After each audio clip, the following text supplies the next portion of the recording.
you had a great weekend and you're having a good Labor Day. Thanks for joining me on this devotional today. And today we're talking about Genesis chapter 12. And in this chapter, we find out about this two characters and two people in the Bible. And the first person is Abraham. But then we find out about his wife Sarah. And a couple of things I want you to see today: that God was speaking to Abraham, and God told Abraham to leave your country. And what's interesting about this, that when God tells Abraham to leave his country, God promises a couple of things. Number one, God promised to show Abraham, to lead him. A second promise God gave to Abraham is that God promised to make him to a great nation.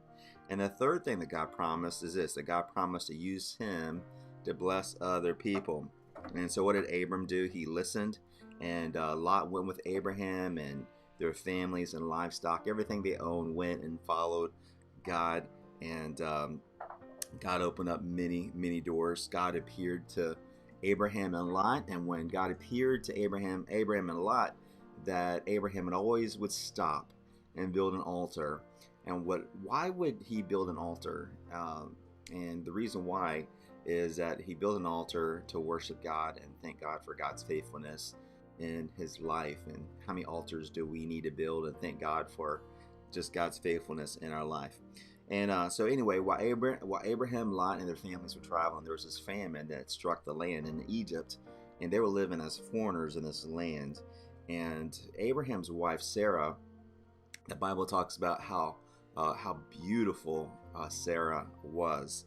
And what they were worried about, Abram was worried that she would be that Abraham would be killed because of Sarah's beauty. So he came up with this plan that he would convince people that Sarah was his sister and not his wife.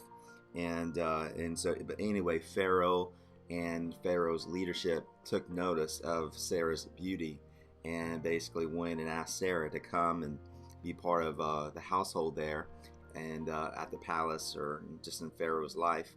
But when he did that, God sent curses to Pharaoh's household.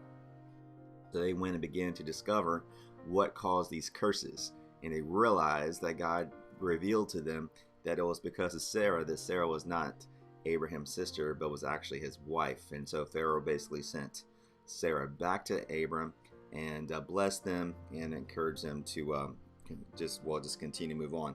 But anyway, here's my application about Genesis chapter 12, and I want you to see today, and we can learn from. And that's this: when God tells you to leave something, you better go. Again, because if you don't, you're missing out on a blessing from God. And I want you to be blessed by the Lord, and the Lord will lead you. So when he tells you something, you better go. And a couple other things I want you to see is this: that God often will call us to leave something that becomes comfortable to us.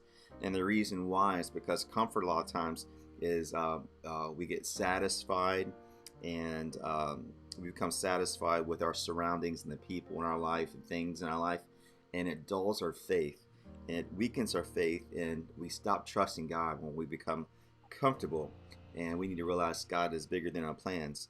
And a couple other things before I pray today or encourage you, and that's this: that God will show up to those who will listen and follow him with obedience. God wants to show up.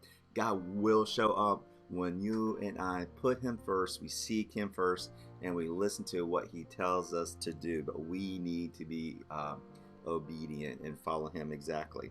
And then this last thing I have here is: don't take what God hasn't given you. God won't bless something if you try to take it. God's not blessed you with that thing. Don't be envious of things around you. Don't take things that don't belong to you or don't belong to God. And but again, that don't take what God's not giving you. And then my prayer today is this: that we will listen and follow God's plans, and that people all around us will be blessed because we listened and we obeyed God. And I want that to happen in my life. I want that to happen in your life. When you cross paths with someone, when they meet you, if you're a friend of them, your friends, that their lives be blessed because of your obedience to God, and that they will see God working in your life, God giving you favor, and God leading you. And when they see that in your life, they're going to say, wow, I'm going to put my hope and trust in God and begin a relationship with the Lord because of what I see God doing in your life. I see that God is real, and I want a relationship with Him. So anyway, I pray that blesses you today.